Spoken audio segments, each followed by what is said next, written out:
Assalamualaikum warahmatullahi wabarakatuh. Selamat pagi anak-anak. Hari ini kita akan melanjutkan pembelajaran kita, yaitu tema 4H, subtema 3, pembelajaran 4, 5, dan 6. Silahkan kalian perhatikan video berikut ini. Suatu daerah memiliki sumber daya alam yang dapat dimanfaatkan dengan sebaik-baiknya. Sumber daya alam tersebut dimanfaatkan manusia untuk memenuhi kebutuhan hidupnya. Selain memanfaatkan sumber daya alam yang tersedia, manusia juga memanfaatkan potensi alam lainnya yang terhampar di daerah sekitar. Misalnya kenampakan alam berupa perbukitan, gunung, pantai, dan sungai. Namun potensi sumber daya alam tersebut harus dimanfaatkan dengan penuh tanggung jawab.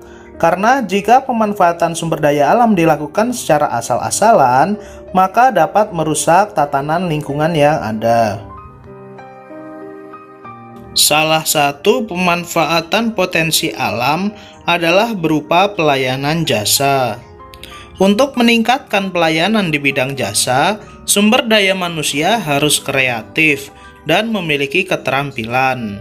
Berdasarkan tingkat produktivitasnya, tenaga kerja dikelompokkan menjadi berikut. A. Tenaga kerja terdidik. Tenaga kerja ini memiliki latar belakang pendidikan tertentu, misalnya guru, dokter, arsitek, dan lain-lain. B. Tenaga kerja terlatih. Tenaga kerja ini dibekali keterampilan tertentu yang diperoleh melalui kursus-kursus keterampilan, antara lain seperti penjahit, montir bengkel, pekerja salon, tukang masak di restoran, dan lain-lain. C. Tenaga kerja tidak terdidik dan tidak terlatih. Tenaga kerja ini tidak memiliki latar belakang pendidikan atau keterampilan tertentu, seperti contohnya tukang sapu, tukang becak, kuli panggul, dan lain-lain. Tentunya kalian masih ingat unsur yang terdapat dalam suatu cerita yang disebut juga sebagai unsur intrinsik. Dalam unsur intrinsik terdapat 1. Tema. Tema merupakan ide yang dijadikan dasar oleh penulis dalam suatu cerita. Penulis atau pengarang seringkali mengangkat tema dari berbagai persoalan kehidupan. 2. Tokoh atau penokohan. Tokoh merupakan unsur intrinsik yang menggerakkan suatu cerita. Dalam suatu cerita, tokoh tidak lain adalah sosok-sosok buatan pengarang yang berperan dalam berbagai kejadian. 3. Watak atau perwatakan. Watak merupakan penggambaran sifat maupun karakter dari tokoh. Terdapat 3 jenis perwatakan dalam suatu cerita, yaitu protagonis, antagonis, dan tritagonis. 4. Alur. Alur merupakan struktur cerita yang disusun runtutan kejadian yang dialami oleh tokoh. Setiap kejadian atau peristiwa dalam suatu alur memiliki hubungan sebab akibat sehingga menjadikannya utuh. Alur dibagi menjadi 3, yaitu alur maju, alur mundur, serta alur campuran. 5. Latar atau setting. Latar atau setting merupakan gambaran mengenai lokasi, waktu, dan juga suasana dalam cerita. Di dalam cerita terdapat 3 jenis latar, yaitu latar tempat, latar waktu, dan latar suasana. 6. Sudut pandang. Sudut pandang atau point of view merupakan cara penulis menempatkan dirinya dalam suatu cerita. Jenis sudut pandang dalam suatu cerita ada 2, yaitu sudut pandang orang pertama yang biasanya menggunakan kata aku, saya, dan kami, serta sudut pandang orang ketiga yang biasanya menggunakan kata ia, dia, atau dirinya. 7. Gaya bahasa. Gaya bahasa merupakan cara penulis menyampaikan gagasan dengan menggunakan media bahasanya. 8. Amanat. Amanat merupakan pesan yang terdapat dalam suatu cerita. Setiap penulis berbeda-beda cara untuk menyampaikan amanat dalam suatu ceritanya. Ada yang bersifat tersirat dan juga ada yang bersifat tersurat. Pada pertemuan sebelumnya, kita mengenal dua teknik menggambar tiga dimensi. Nah, sekarang kita akan menggambar bentuk tiga dimensi. Terdapat tiga jenis bentuk benda yang biasanya dituangkan dalam bentuk gambar tiga dimensi, yaitu sebagai berikut. Yang pertama, bentuk benda kubistis.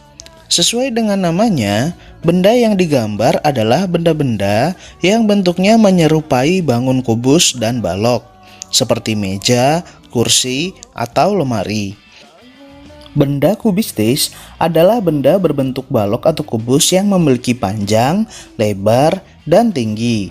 Dasar dari benda kubistis berbentuk persegi atau persegi panjang. Benda kubistis memiliki 6 sisi. Yang kedua, bentuk benda silindris. Gambar yang dimaksud adalah gambar yang berkaitan dengan bentuk silinder atau elips seperti piring, gelas, dan kendi. Benda silindris sendiri adalah benda yang berbentuk tabung yang memiliki tinggi dan radius lingkaran alasnya. Benda silindris memiliki alas berbentuk lingkaran dan hanya mempunyai 3 sisi.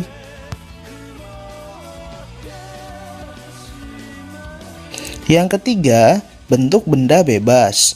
Benda yang digambar memiliki bentuk yang tidak beraturan, seperti buah-buahan, sayur mayur, bebatuan, pepohonan, dan bunga. Bentuk benda bebas adalah bentuk benda yang tidak termasuk bentuk benda kubistis dan bentuk benda silindris. Siapa yang menyangka bahwa gambar tiga dimensi dapat membuat sebuah daerah menjadi sedemikian unik dan menjadi daerah tujuan wisata yang menarik? Seperti yang terjadi pada Kampung 3D yang terletak di Kelurahan Kesatrian, Kota Malang, Jawa Timur. Sebelumnya, Kampung 3D ini dikenal sebagai perkampungan yang kumuh. Namun saat ini, kampung tersebut berubah menjadi salah satu daerah tujuan wisata di Kota Malang. Kampung 3D menghadirkan konsep lukisan tiga dimensi atau 3D dan lukisan realis atau gambar-gambar hidup. Wahana lukisan yang digunakan adalah dinding bangunan fasilitas umum di pinggir gang dan perumahan warga. Mulanya, warga di kampung tersebut terinspirasi oleh lukisan tiga dimensi yang seringkali ada di lokasi-lokasi wisata daerah lain. Berawal dari itu, warga kemudian berkeinginan untuk menghadirkan lukisan yang sama di tengah perkampungan warga. Rencananya 4 RT, yaitu RT 1 hingga RT 4 yang ada di kampung tersebut akan dilukis dengan konsep lukisan tiga dimensi.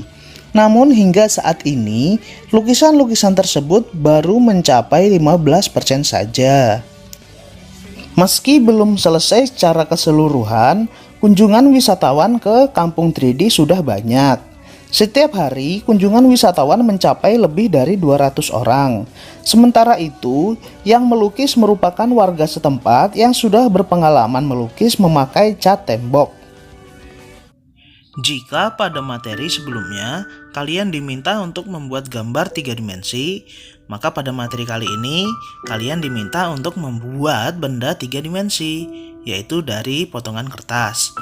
Berikut ini adalah cara-cara yang bisa kalian lakukan untuk membuat benda tiga dimensi dari kertas. Silahkan kalian ikuti cara-caranya dan buat semenarik mungkin ya.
Sekian materi yang bisa Bapak sampaikan kali ini.